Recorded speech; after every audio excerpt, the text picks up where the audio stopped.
Next, అనర్హులకు ఆసరా, ప్రభుత్వ ఉద్యోగులు వారి కుటుంబ సభ్యులు పొందుతున్నట్టు గుర్తింపు. 5,650 మంది నుంచి సొమ్ము రికవరీకి ప్రభుత్వం చర్యలు. ఎట్లా రికవరీ అవుతుందండి నాకు అర్థం కాదు. ఏమనంటే రికవరీ అని రాస్తున్నారు. ఇప్పుడు గవర్నమెంట్ వాళ్ళకి డబ్బులు చెల్లించింది, వీళ్ళు అర్హులు అని గవర్నమెంటే డిసైడ్ చేసింది. చేసిన తర్వాత వాళ్ళకి ఇచ్చిన డబ్బులు రికవరీ అంటే ఎట్లా సాధ్యమవుతుంది? ఎట్లా రికవరీ చేస్తారు? వాళ్ళు మళ్ళీ కోర్టుకు పోతారు. కోర్టు ఏమంటుంది? మీరు ఎందుకు ఇచ్చిరంటది.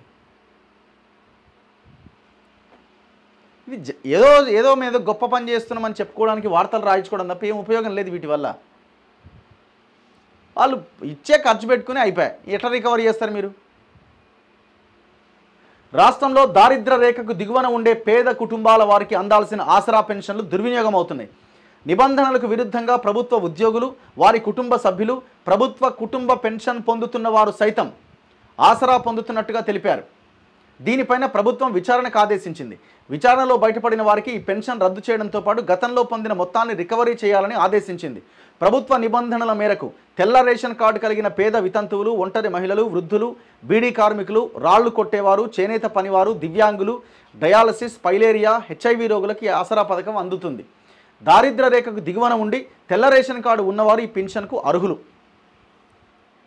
ఇటీవల కొందరు ప్రభుత్వ ఉద్యోగులు, వారి కుటుంబీకులు పదవీ విరమణ పొందిన అనంతరం పొందే పెన్షన్లతో పాటు ఈ పెన్షన్ కూడా పొందుతున్నారట.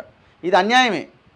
కానీ పిల్లలకి ఉద్యోగాలు ఉన్నాయని తల్లిదండ్రులకి, చిన్న చిన్న గవర్నమెంట్ ఉద్యోగాలున్న తల్లిదండ్రులకి పెన్షన్ రావట్లే. సో వాళ్ళు అది ఎప్పటి నుంచో ఉన్న డిమాండ్ ఇది. వీళ్ళు కాంగ్రెస్ వాళ్ళైతే ప్రచారంలో లేదు అందరికి ఇచ్చేస్తాం, ఇంట్లో ఇద్దరుంటే ఇద్దరికి ఇచ్చేస్తామని చెప్పారు. మరి ఎంతమందికి ఇస్తారు ఏందన్నది చూడాలి. ఇక ఇంతవరకు ఆ 2,000 4,000 చేస్తున్నారు, అది ఇంతవరకు చేయలే.